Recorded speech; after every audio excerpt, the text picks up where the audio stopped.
Salam Ibu, perkenalkan nama saya Arlan Jecimi Rosano, NIM 1904060254, minat Hama PLT2. Kali ini saya akan mempresentasikan UAS Mikologi dan Miktoksin. Yang pertama, apa yang dimaksud dengan infeksi, alergi, miktoksin, dan mikotoksis? Jawaban, infeksi yaitu gangguan kesehatan yang disebabkan oleh serangan jamur secara langsung, baik terhadap organ tubuh yang sehat, infeksi primer maupun terhadap organ yang telah luka, infeksi sekunder. Jamur yang menyebabkan mikosis dibagi menjadi dua kategori, yaitu patogen primer Imitis dan Histoplasma capsulatum, dan patogen sekunder Aspergillus fumigatus dan Candida albicans. Akibat gangguan kesehatan seperti ini, ada juga yang sifatnya menular. Contohnya mikosis, yaitu peradangan telinga, peradangan kornea mata atau kreatit, endokardit pada jantung, pneumonioces dan bronchiectasis pada paru-paru. Di samping itu, beberapa penyakit kulit yang disebabkan oleh dermatif dapat digolongkan pada infeksi. Beberapa jenis jamur sangat berbahaya karena dapat menyebabkan kematian, yaitu Coccidioides imitis, Nocardia asteroides, Histoplasma capsulatum, Cryptococcus neoformans A.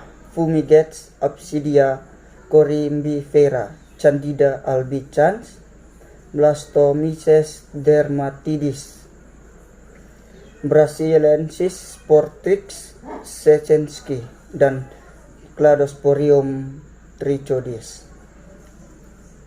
Yang kedua, alergi merupakan reaksi terhadap terhirupnya spora-spora jamur atau karena kontak dengan jamur tertentu.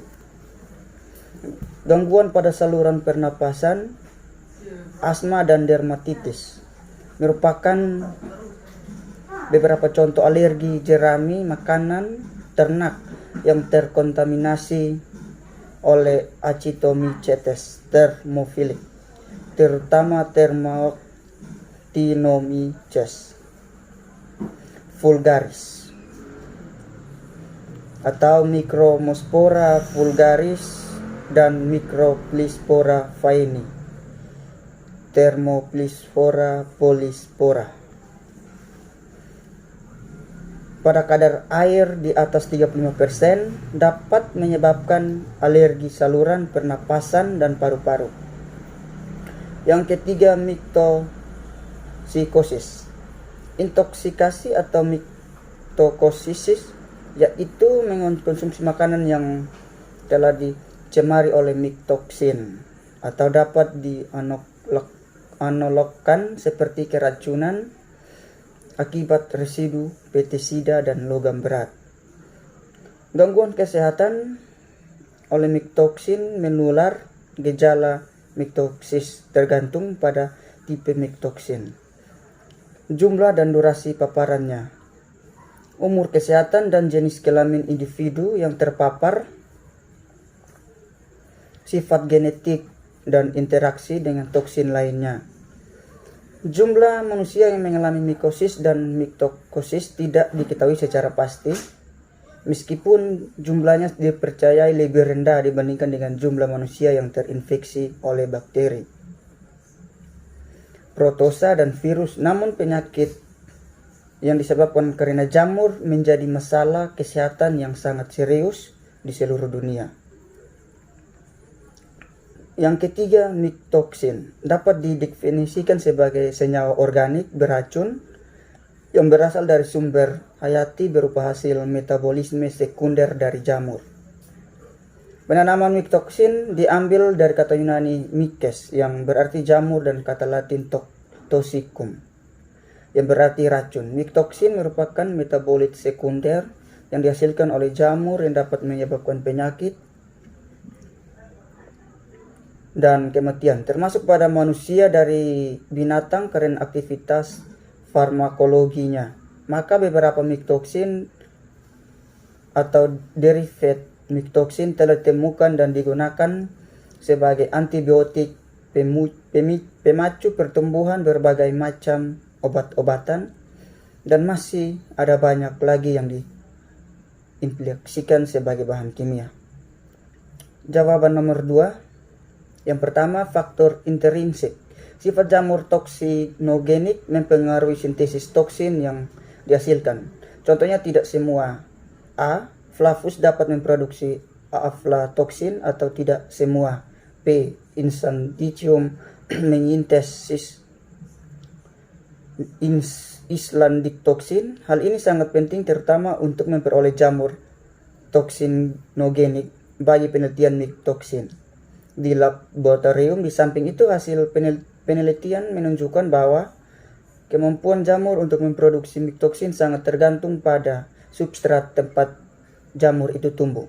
Demikian juga lokasi tempat penanaman serelia menentukan sifat toksinogenik. Jawaban yang kedua, faktor ekstrinsik. Faktor lingkungan dan tempat hidup sangat berperan dalam aktivitas jamur untuk memproduksi toksin. Faktor hidratasi, terutama aktivitas air, suhu, komposisi atmosfer, telah dibuktikan pengaruhnya terhadap biosintesis mycotoxin. Aktivitas air minum untuk memproduksi mycotoxin pada umumnya sedikit. Jawaban nomor 3. Yang pertama, cara fisik. Mycotoxin tertentu. Aflatoksin diketahui sangat stabil terhadap panas suhu 100 derajat Celcius dengan kadar air produk yang tinggi, atau dengan autoklaf 120 derajat Celcius, tekanan kilogram per cm kuadrat pada kadar air yang tinggi, mampu merusak alfatoksin. Walaupun merusak alfatoksin, demikian penggunaan suhu tinggi kurang memuaskan, mengingat kondisi ini dapat pula menurunkan mutu protein dan bahan pangan. Detoksifikasi, cara fisik lainnya yaitu kemungkinan penggunaan sinar UV. Kesulitan cara ini yaitu bagaimana cara menghindarkan kerusakan produk pangan itu sendiri sebagai akibat radiasi sinar UV dosis tinggi. Mungkin cara ini dapat diterapkan terhadap bahan baku, misalnya konsentrat protein yang prosesnya dikombinasikan dengan cara detoksifikasi lain. Yang kedua, cara kimia.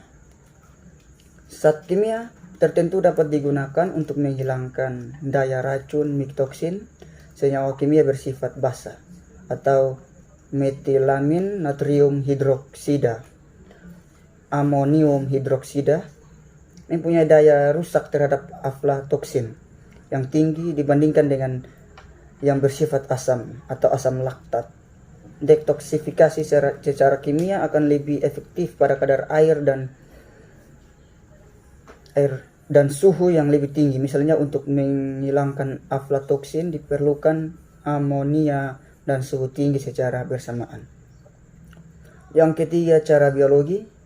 Umumnya menggunakan mikroorganisme atau dengan penambahan bahan-bahan tertentu ke dalam produk. Jamur Neurospora digunakan untuk pembuatan oncom. Diketahui mampu memproduksi senyawa kimia tertentu yang dapat merusak aflatoksin hingga 50%. Rhizopus, jamur tempe, dapat menurunkan kadar aflatoksin hingga 70%. Studi mengenai penggunaan eugenol kunyit, bawang putih, dan lain-lain untuk menurunkan atau menghambat aflatoksin sudah banyak dilakukan. Demikian presentasi UAS Mikologi dan Mycotoxin dari saya. Terima kasih banyak, Ibu. Salam.